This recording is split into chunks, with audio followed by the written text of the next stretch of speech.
তারা যদি ক্ষমা চেয়ে থাকে যেভাবেই চাক এটাকে অনুমোদন করা উচিত বলে আমি ব্যক্তিগতভাবে মনে করি। এই কারণে সে তার ত্রুটির কথা, তার অপরাধের কথা যে ভাষাতেই বলুক না কেন স্বীকার করছে। জি, জামাত কি ভুল করেছিল? এই প্রসঙ্গ আসলে না ক্ষমা চাওয়ার প্রসঙ্গ আসবে। আর জামাত যেভাবেই হোক সামগ্রিকভাবে সুনির্দিষ্টকরণ না করেও 47 থেকে এ পর্যন্ত তাদের ভুলের যে প্রসঙ্গ কথা উল্লেখ করে ক্ষমা চেয়েছে। ক্ষমা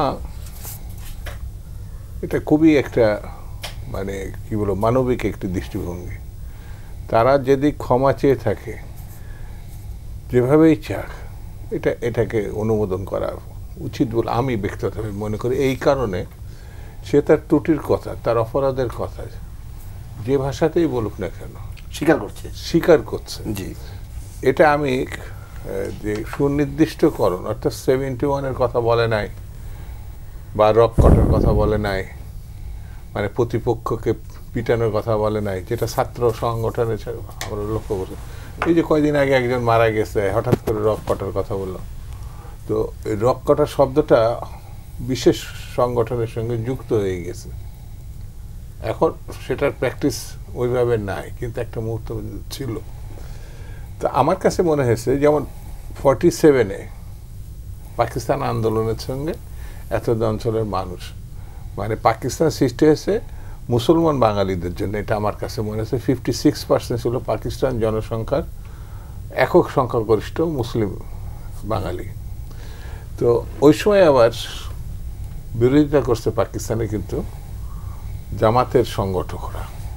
ওই জন্য 47-এর কথাটা ওখানে উল্লেখ হয়ে আমার বিবেচনার মনে হচ্ছে উল্লেখ। তারা তখন ব্রিটিশ সাম্রাজ্যকে সমর্থন করছে। তাদেরও যুক্তি ছিল যে সেই সময় সেকেন্ড ওয়ার্ল্ড ওয়ারে না জিতলে জার্মানিদের ফ্যাসিবাদ আরও এই জন্যে এখন স্বাধীনতার প্রসঙ্গটা থেকেও বড় জিনিস হচ্ছে সেকেন্ড ওয়ার্ল্ড ওয়ার। আমার কাছে মনে হয়েছে সেকেন্ড ওয়ার্ল্ড ওয়ারের স্বীকৃতি ছিল পাকিস্তান আন্দোলনকে অনুমোদন করা। ওই সময় ভারতীয় স্বাধীনতাকে স্বীকার করার কথা বলা হয়েছিল। তাহলে তারা, যেমন ভারতের কমিউনিস্ট পার্টিও সেই সময় ব্রিটিশকে সমর্থন করেছিল, মানে সেকেন্ড ওয়ার্ল্ড ওয়ারে।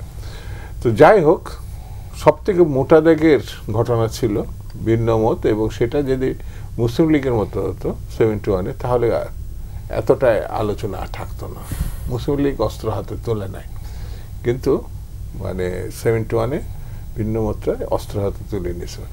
তারপরেও আমি মনে করি এই যে সুনির্দিষ্টকরণ না হওয়ার পরও জামাত ইসলামের আমির সাহেব এটার গুরুত্ব রাজনীতিতে অবশ্যই আছে।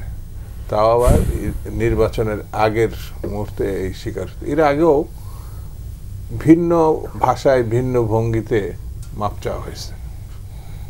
এবার আরো বেশ অনেকটাই সুনির্দিষ্টকরণ ভাবে 71-এর কথা থাকলে, যেমন 47-এর আছে, তো 71 শব্দটা থাকলেও আরো ভালো হতো।